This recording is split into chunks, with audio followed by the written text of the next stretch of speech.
readings have told me, for what it's worth, that some of us will be able to have ascended abilities. I mean, full-on ascended abilities prior to the actual shift happening. So that would be very cool, because what we're expecting after 2012 is a 100 times more harmonious utopian world where things like time travel, levitation, instant telepathy, instant healing, telekinesis are as common and as everyday as breathing.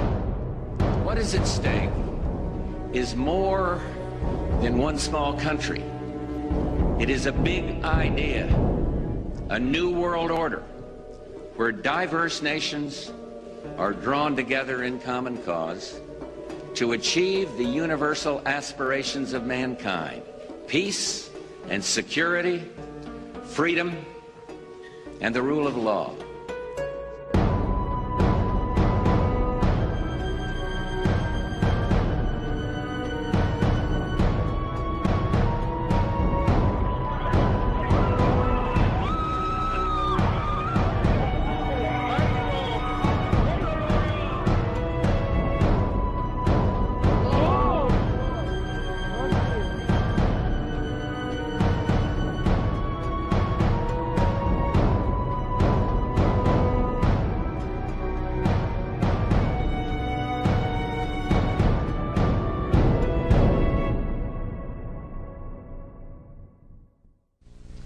I want to tell you about a few of the things that I have learned during these last 5 years of intensive research.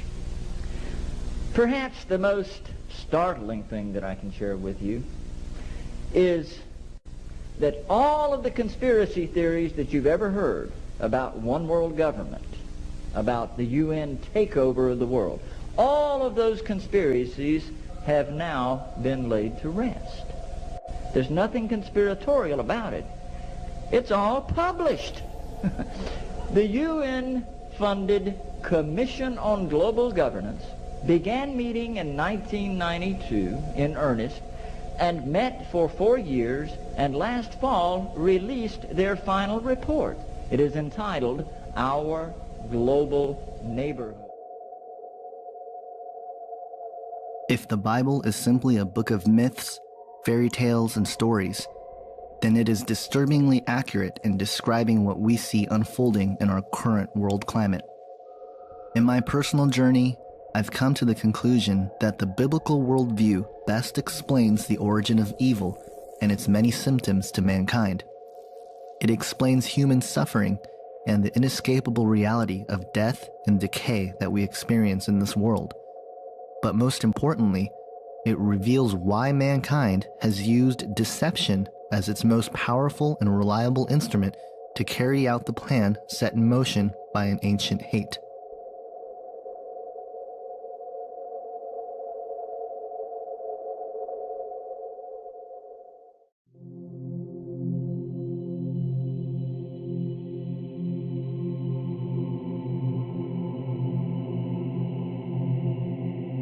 Alex Jones, in his film Endgame, Blueprint for Global Enslavement, summarizes the sacred mission of the global elite as, quote, to have a two-class system where the underclass are forced to live as slaves in tiny enclosed cities, while the elite enjoy the land of the earth, evolve into superhumans with the aid of implantable technologies, live eternal lives, and travel the cosmos. This is the promise given to the inner members of the New World Order and the agenda of the Bilderberger Group, end quote. This sacred mission of the world elite has been the primary motivation for the establishments of several layers upon layers of systems in this world. The following sectors are the major components of infiltration in this plan.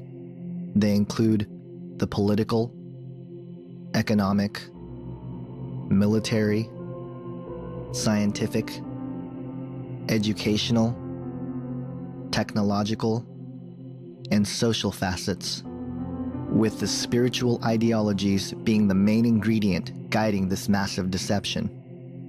Many of these facets overlap and build on each other. Using these various components of human society, the world elite are tirelessly working to allow the formation of a one-world currency, massive depopulation, a one-world religion, and of course, a one-world government. With the speed at which things are changing and evolving, Never in human history has this plan been more attainable than today.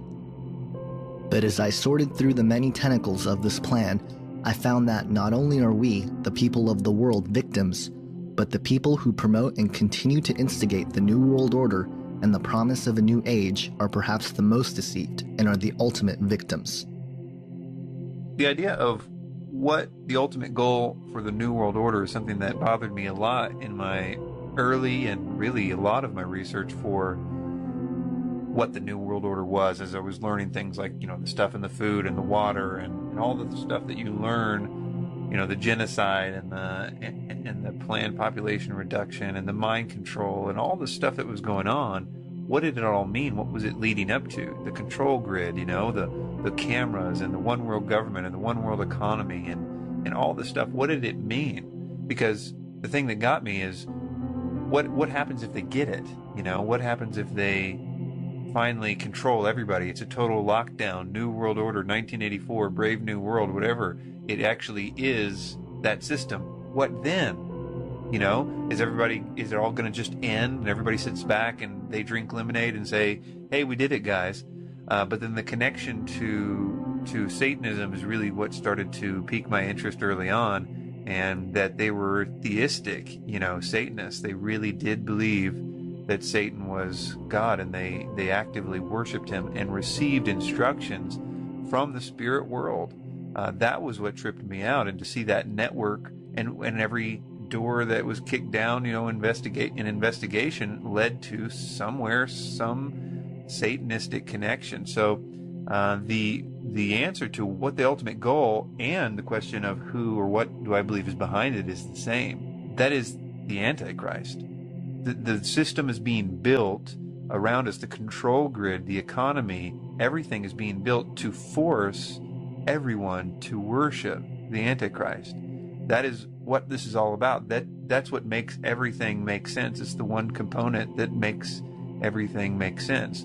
And so what is behind it is a spiritual agenda, as it says in Ephesians 6:12, but it's also something that experientially that you can see in the research of the New World Order, that they are attending rituals, they are receiving instruction from those rituals, and that instruction is to do the nuts and bolts things, to create the system, to do this, to do the poisoning or whatever, all the different conspiracies that are a part of that have some sort of mechanism or use in this future world government, world religion, world economy, which has one purpose, isn't to extract the worship of humanity for an ancient cherub.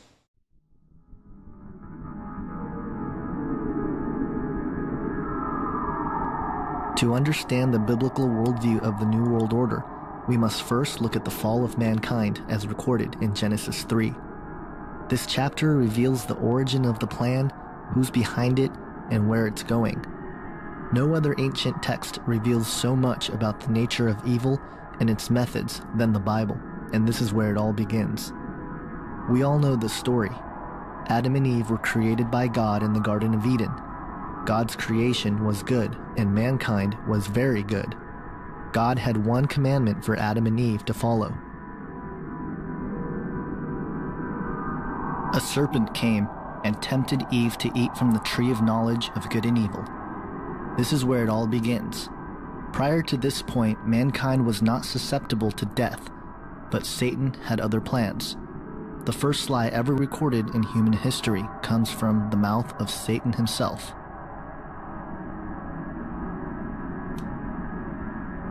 Satan, being the father of lies, was able to redefine what good meant. Upholding to the traits of a great deception, Satan's lie contained some truth.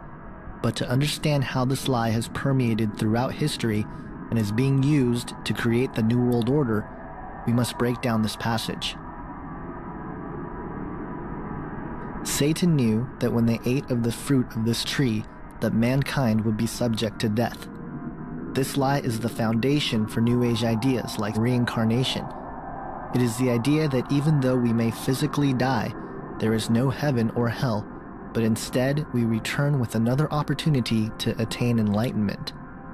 It is also the one lie that many of the world elite believe today, which is that through the use of intellect, technology, and science, man will achieve immortality.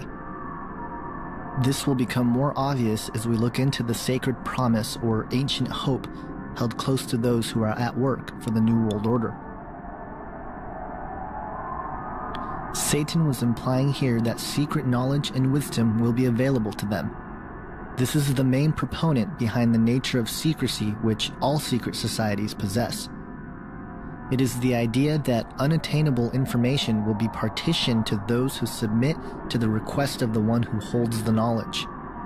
It also plays on the hope promoted by the New Age movement, which claims that we are all spiritually evolving into a higher consciousness, and that if one would only tap into this universal energy force, they would realize that they are God.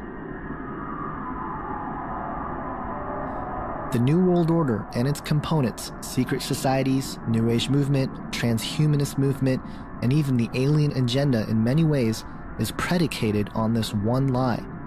The idea that man would become God is the elusive carrot on a stick that has been behind many, if not all, of man's attempts to acquire power, authority, and dominion over the masses while conquering death and nature in the process. Furthermore, we can trace ideas like pantheism and the concept that God is a force, or that everything within the universe is God and thus we are God, back to this lie. It is the ultimate deception because it plays on human pride. It is the driving force behind ideas such as morality is relative and karma. It is the denial of evil and accountability to sin. This is the core of the Luciferian doctrine. It is the blueprint to what the select group of men have been working on for centuries. Exclusive knowledge to achieve immortality and become gods, all without the help of the Creator God, but by our own use of intellect. As we will come to see, this idea, which goes by many names like the Sacred Promise and an Ancient Hope, has been sought after by men for centuries. Here's the way they look at it. Here's their metaphor for the end of innocence. Adam and Eve were held prisoner in the Garden of Eden by an unjust, cruel, and vindictive God.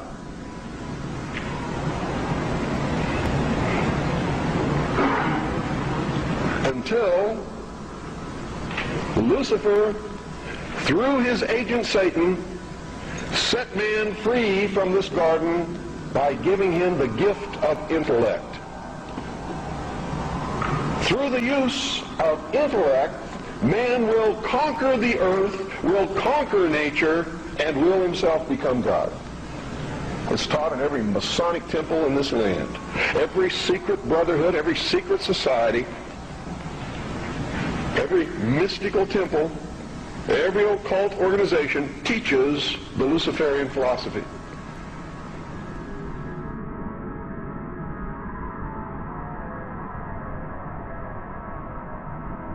When our founders declared a new order of the ages, they were acting on an ancient hope that is meant to be fulfilled. I believe, and if you read esoteric wisdom philosophers and teachers and so on, this ancient hope is the idea that there has been a plan, an ambition, contained within secret societies for thousands of years to resurrect the lost empire of Atlantis. And for those who don't know, the whole idea of the new Atlantis and the New World Order and the New Order of the Ages are, if you read the writings of these societies, they are all one and the same thing. The ancient hope, of which Bush refers to in his second inauguration speech, demonstrates that Bush, or at the very least the authors of his speech, are well aware of the plan initiated by an ancient occult hierarchy now operating as secret societies to forge a world empire. The promise to those who help build this empire is that they will attain godhood themselves and become a part of a family of perfected human beings. Manly P. Hall, a 33-degree Freemason, an occultist and regarded as one of the greatest authorities on the topic of secret societies and Freemasonry in particular, reveals in his book, The Secret Destiny of America, quote, In this way, the old dream of the philosophic empire descended from the ancient world to modern time. Secret societies still exist, and regardless of the intemperance of the times, they will continue to flourish until the quest is complete. For more than 3,000 years, secret societies have labored to create the background of knowledge necessary to the establishment of an enlightened democracy among the nations of the world." End quote. Hall goes on to explain that America was not founded as a constitutional republic based on biblical principles, but rather a massive experiment of social engineering formed out of the principal visions described in Sir Francis Bacon's book, The New Atlantis, in 1627. The basic principle was that the goal of attaining human perfection and a utopia that would come with it is the ultimate plan put forth and worked on since antiquity. He goes on to say, quote, "The supreme human purpose is the perfection of man. This must come first, and when this end has been achieved, all good things will inevitably follow." End quote. These principles all stem back from what is known as the ancient mystery school teachings.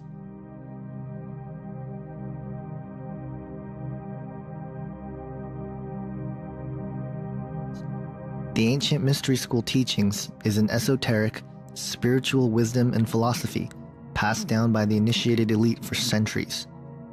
It is in fact one and the same as the Luciferian doctrine that one day man will become God through the use of his own intellect. This is the religion of the New World Order, which is operating in various degrees under various secret societies, cults, and even high-ranking religious circles. The origin and understanding of the mystery schools and its history can be found in theosophical writings. Keith Thompson, in his film Aquarius, Age of Evil, does a full expose on the founding of theosophy, its connection to secret societies, the New Age movement, zeitgeist, and ultimately the New World Order. In a document entitled The Mystery Schools, written by Grace Noach of the Theosophical Society, reveals the origin of the ancient mystery teachings. She opens the document, quote, "Millions upon millions of years ago, in the darkness of prehistory, humanity was an infant, a child of Mother Nature, unawakened, dreamlike, wrapped in the cloak of mental somnolence.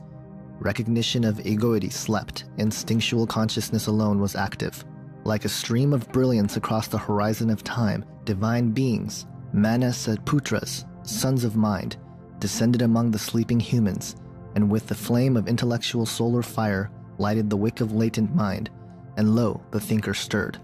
Self-consciousness wakened, and man became a dynamo of intellectual and emotional power, capable of love, of hate, of glory, of defeat. Having knowledge, he acquired power. Acquiring power, he chose.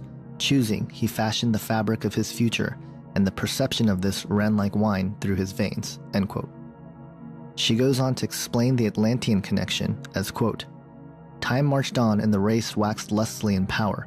As Lemuria gave birth to Atlantis, the third race to the fourth, the fiercest battle was waged. The war between the lords of light and truth and the lords of darkness and ignorance. Thus were established some 4 or 5 million years ago, when Atlantis was threatening to destroy itself through spiritual iniquity, the first mystery schools. From these early centers sprang other mystery schools in all parts of the Atlantean world. By the time the Atlanteans were in their heyday of material splendor, these schools were working their hardest to stem the increasing tide of sorcery." End quote. H.P. Blavatsky, founder of Theosophy and touted as one of the greatest writers on the topic of the occult and esoteric wisdom, stated that her book, The Secret Doctrine, is the reemergence of the ancient mystery school teachings, as, quote, "The secret doctrine is the accumulated wisdom of all ages, the mysterious power of occult symbolism, that the facts which have actually occupied countless generations of initiated seers and prophets to marshal, to set down and explain in the bewildering series of evolutionary progress. It is the uninterrupted record covering thousands of generations of seers whose respective experiences were made to test and to verify the traditions passed orally by one early race to another of the teachings of higher and exalted beings who watch over the childhood of humanity." End quote. Alice Bailey, a theosophist and writer, co-founder of Lucis Trust, formerly known as Lucifer Publishing, wrote in her occult classic known as The Externalization of the Hierarchy regarding the initiation of all humanity into the ancient mystery schools as, quote, "This little-known divine energy now streams out from Shambhala. It embodies in itself the energy which lies behind the world crisis of the moment. It is the will of God to produce certain racial and momentous changes in the consciousness of the race which will completely alter man's attitude to life and his grasp of the spiritual, esoteric, and subjective essentials of living. It is this force which will bring about, in conjunction with the energy of love, that tremendous crisis imminent in the human consciousness, which we call the second crisis, the initiation of the race into the mystery of the ages, into that which has been hid from the beginning," end quote. The foundation behind all that is the ancient mystery school teachings are founded upon the idea that, once again, man was given the gift of creativity and intellect so that we ourselves can achieve godhood and become the divine beings of which we were supposed to be through the process of evolution. This idea goes directly against biblical Christianity, who offers salvation to anyone who believes in Jesus Christ. This is why the modern era writers on the topic of the ancient mysteries go to great lengths to try to discredit Christianity, and why secret societies have infiltrated its religious institutions to corrupt many sectors of Christianity, allowing historians to paint a picture of the faith which is utterly false. Most of the attempted discrediting of Christianity in these writings refer to the idea that was presented in the first section of the film Zeitgeist. In fact, it is my belief that Zeitgeist is the carrying out of what Alice Bailey referred to as the initiation of the race into the mystery of the ages. Bailey, in the same book, Externalization of the Hierarchy, goes on to describe her opinion about Christianity as, quote, "Christianity must also be overthrown because it is based on Jewish sources. The rule of Christ must come to an end because only the rule of force is right. In the world order of the Axis powers, the individual has no rights, has no freedom except insofar as he serves the state. There will be no liberty of thought or conscience. All issues will be decided by the state, and the private citizen will have no right to an opinion. Men will be drafted like slaves into the service of the state," end quote. Bailey goes on to explain the origins of Jesus, in her view, as, quote, "To this everlasting compassion, the cyclic appearance of the sun gods of the ancient myths, the world's saviors and the avatars, bear witness and are the guarantee," end quote. Albert Pike shows his opinion on Christianity in Morals and Dogma, stating, quote, "The teachers, even of Christianity, are, in general, the most ignorant of the true meaning of that which they teach.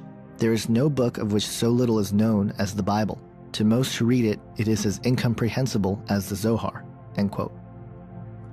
This idea of sun worship is part of the mystery school teachings and has been the crutch of these esoteric wisdom writings in the last few centuries, attempting to explain the misunderstanding of biblical Christianity and the man of Jesus. Manly P. Hall refers to the sun in regards to Jesus, quote, "The adoration of the sun was one of the earliest and most natural forms of religious expression. From a deep philosophic consideration of the powers and principles of the sun has come the concept of the Trinity as it is understood in the world today. This orb, being the symbol of all light, has three distinct phases: rising, midday, and setting. The coming of the sun was hailed with joy. The time of its departure was viewed as a period to be set aside for sorrow and unhappiness. This glorious radiant orb of day, the true light which lighteth every man who cometh into the world, the supreme benefactor who raised all things from the dead, who fed the hungry multitudes, who stilled the tempest, who after dying rose again and restored all things to life. This supreme spirit of humanitarianism and philanthropy is known to Christendom as Christ, the Redeemer of worlds, and only begotten of the Father, the Word made flesh, and the hope of glory," end quote. Not surprisingly, Helena Blavatsky also refers to astronomical underpinnings of Christianity, quote, "It is useless and vain for the Protestants to explain against the Roman Catholics for their Mariolatry, based on the ancient cult of lunar goddesses, when they themselves worship Jehovah, preeminently a lunar god, and when both churches have accepted in their theologies the Son Christ of the lunar Trinity," end quote. So according to these writers, which in essence is what Peter Joseph did in the first section of his film Zeitgeist, is that what Christians have been doing for centuries was actually worshiping the sun and the stars rather than God and Jesus Christ. What's interesting to note is that a single verse in the Bible can explain that this is simply not the case.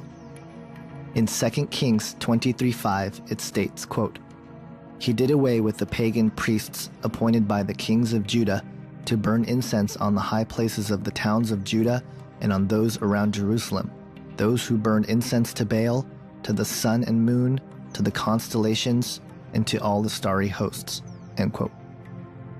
The ideas and opinions which permeate through society now in regards to Christianity are a residue to what we see in the esoteric writings. Even if the majority of the people who hate fundamental Christianity and religion in general are not aware of the specific assaults made by the theosophical authors, the basic attitude towards Jesus, his message, and to all Christians who believe and follow him are consistent. So who is the God of the ancient mystery schools?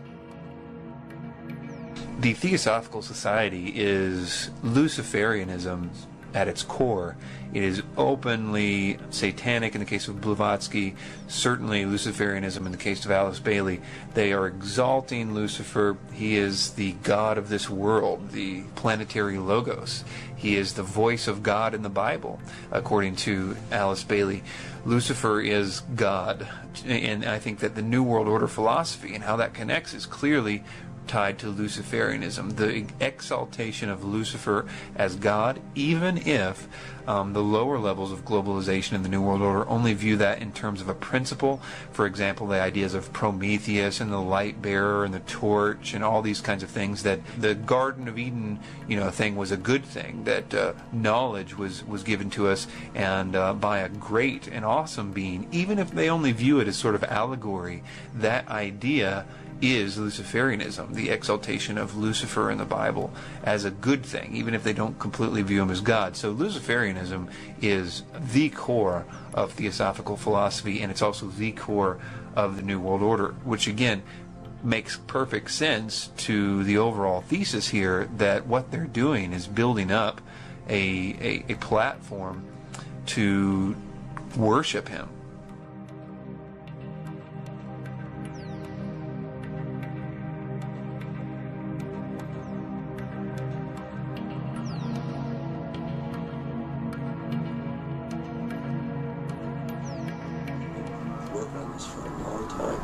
And of course, everybody at the lower levels doesn't really know what's going on. Right. It's only when you get to the 33rd levels do you begin to understand what's going on. And even then, I think even if you get to the 33rd level, you're still somewhat deceived because you think Satan is actually the good guy.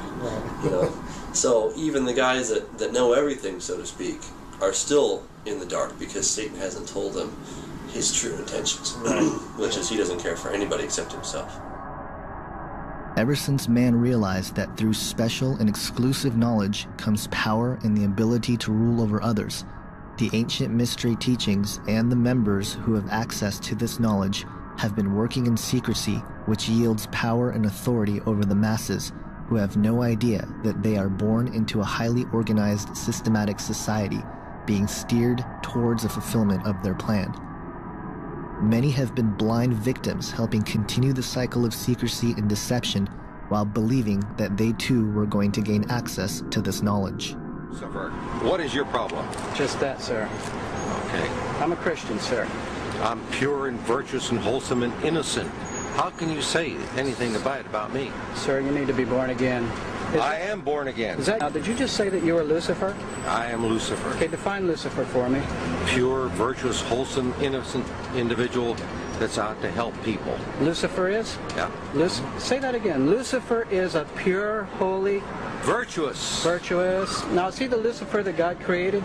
That's the same one. Oh, man, this is great. I'm going to put this on the internet. Oh, Amen. God bless you, Amen. brother. Because that's exactly what the Shriners and Masons teach, is that Lucifer is light. The sons of God saw that the daughters of men were attractive, and they took as their wives any they chose. Then the Lord said, My spirit shall not abide in man forever, for he is flesh. His days shall be 120 years. The Nephilim were on the earth in those days, and also afterward, when the sons of God came into the daughters of man, and they bore children to them. These were the mighty men who were of old, the men of renown. End quote. The sons of God mentioned here in the Hebrew is pronounced B'nai Ha-Elohim. The Septuagint, which is the Greek translation of the original Hebrew text, translates it as angels of God. They are clearly describing fallen angels. We know this because the Bible confirms this in 2 Peter 2:4, where it states, quote, "For if God spared not the angels that sinned, but cast them down to hell, and delivered them into chains of darkness to be reserved unto judgment," end quote. And in Jude 1:6, where it states, quote, "And the angels which kept not their first estate, but left their own habitation, he hath reserved in everlasting chains under darkness unto the judgment of the great day," end quote. Programs like Ancient Aliens on the History Channel have attempted to describe these sons of God as being aliens from outer space. This is wishful thinking. The reality is that these fallen angels were rebels to God and not some race of aliens from a faraway galaxy. In fact, the whole idea that there might be an alien race from outer space is part of the New World Order deception. We will get back to the UFO and alien phenomenon a little bit later, but for now let's continue on with what the Bible says about these sons of God. What the passage portrays, and it's very difficult for many people to absorb this, it portrays fallen angels. These are not the good guys. Remember when Satan fell, a third of the angels fell with him. Not all of them, but a group of them, apparently, and we'll talk more about this in a minute, chose to try to create a hybrid race by I don't know the technology. I'm not going to get into that, but they apparently see, angels can't multiply. Angels are eternal. Reproduction is a process for mortals. But at the same time, Satan's got a problem. A third of the angels fell with him, so he's got a deficiency of 2-to-1 in any war that comes in, right? He's got to find a way to strengthen himself. This is just a conjecture that floats around. Now, the offspring of Nephilim, they're also called the Hagibarim, the mighty ones. And now, where the confusion starts to set in is when this Hebrew passage was translated into the Greek in the Septuagint, the word they used for the Nephilim was gigantes. It sounds like giants, and it turns out they were giants, but that's not what the word means. Gigantes comes from gigas, which means earthborn. So in the Hebrew, they're called the fallen ones. In the Greek, they're called the earthborn. The purpose of the flood was not just that there was sin in the land. There was, that's emphasized. But if sin brings the flood, we better get some life jackets. No, there's something far deeper going on. That's what I want to sensitize you for when you do your own study and come to your own conclusions. But I want you to recognize there's something much more profound that God, it's a problem that God was solving, and that is that Satan's strategy was to contaminate the human race. Now that we know who these sons of God were, let's make the connection with the ancient mystery teachings. In order to do this, we must turn to a book which is referenced in the New Testament by Jesus, Peter, Paul, and Jude, but are not in the current Bible as we have today. It is also a book that the early church fathers considered inspired, and certainly the audience of the early Israelites were well versed in and familiar with. I am speaking about the book of Enoch. I believe it is important to look at a book like Enoch and enhance our understanding of the Bible. I am not ready to say that it is inspired canon, but if it is referenced by so many in the New Testament, I believe it is worth investigating. The modern-day Christian scholars have largely put the Book of Enoch aside. As such, the book has been used by people who promote the ancient alien idea and folks like Zachariah Stitchin to present their theories of Nibiru and the Anunnaki. But in fact, the biblical foundation is the best fit for the Book of Enoch, so let's look at what it says. The first thing which is very interesting about the Book of Enoch is found in the beginning of the text. It states, quote, "I heard everything from them, and I understood what I saw, not for this family, but for a remote generation, one that is to come," end quote. Furthermore, it is somewhat eerie to think that Enoch states the book is meant for future generations. The Book of Enoch tells us several things, such as the number of fallen angels or watchers as they are referred, where they landed, and what they taught mankind. It even lists the names of 20 of the fallen angels. But as it pertains to the mystery schools, it is very interesting the kinds of things that these watchers taught humanity. It states, quote, Azazel taught them to make swords, knives, shields, and breastplates, and made known to them metals and the skill of working them for bracelets and jewelry. Azazel also taught the use of antimony for coloring the eyelids, along with all types of precious stones and dye formulas. From this arose great disobedience. They were led astray, they committed immorality, they became corrupt in all their ways. Semjase taught cursing and root cutting. Armeros, curse lifting. Barakoyel taught star signs. Kokabel, star patterns. Ezekiel, cloud lore. Arakiel, land signs. Shamsiel, sun signs. And Sariel, moon pathways. End quote. According to the Book of Enoch, this is the origin of the mystery schools. The fallen angels taught mankind weapon making and warfare, applying makeup and jewelry, introduced mankind to psychedelic drugs, vampirism, enchantments, and cursings, as well as astrology. It is quite remarkable to see how much of what these watchers taught not only relate to the ancient mystery religions, but are common everyday things of the world we live in today. We even see the watchers teach mankind the art of abortion. Quote, the fifth was Kasdea. This is he who showed the Yaladim A'am all the evil strikings of unclean Rakim and demonic entities. He showed them the dashing of the embryo in the womb so that it would die. End quote. In the Bible, where it states, quote, what has been will be again. What has been done will be done again. There is nothing new under the sun. End quote. No matter how far we think we've come in the name of science and technology, it seems we are only catching up to what we were taught by these fallen angels in the antediluvian or pre-flood world. They believe the mystery schools began in Atlantis. I believe that the antediluvian world and the teachings of these fallen angels are the same thing. This makes sense to what the elite and secret societies are trying to do to forge a new world order today. Not only are they trying to rediscover Atlantis, but in doing so, they are merely attempting to fulfill the ancient hope which has been at work since the days of Adam and Eve, the earthly rule of the Antichrist. The truth certainly seems stranger than fiction. If you're a conspiracy theorist like I am, the chaos, wars, and massive deaths being perpetrated by the elite is on purpose. But it's not simply to try to destroy humanity. It is a diabolical plan to, again, create a climate where people cry for peace and desire for a new system. This is precisely how the New Age movement is helping usher in the real New World Order. So ultimately, Satan, the fallen cherub, is the culprit behind the work of the New World Order in all of its facets. The entities which directly guide humanity into working for Satan's cause are the fallen angels. Dr. Michael Heiser, an ancient language scholar, has written extensively on the divine council. They are the sons of God mentioned in Genesis 6, the angels that sinned mentioned in 2 Peter and Jude. They are the lowercase g gods who have had legal authority over various parts of the earth since antiquity. They are also the gods that accepted worship from people in the Old Testament, making them rebels to Yahweh God's kingdom.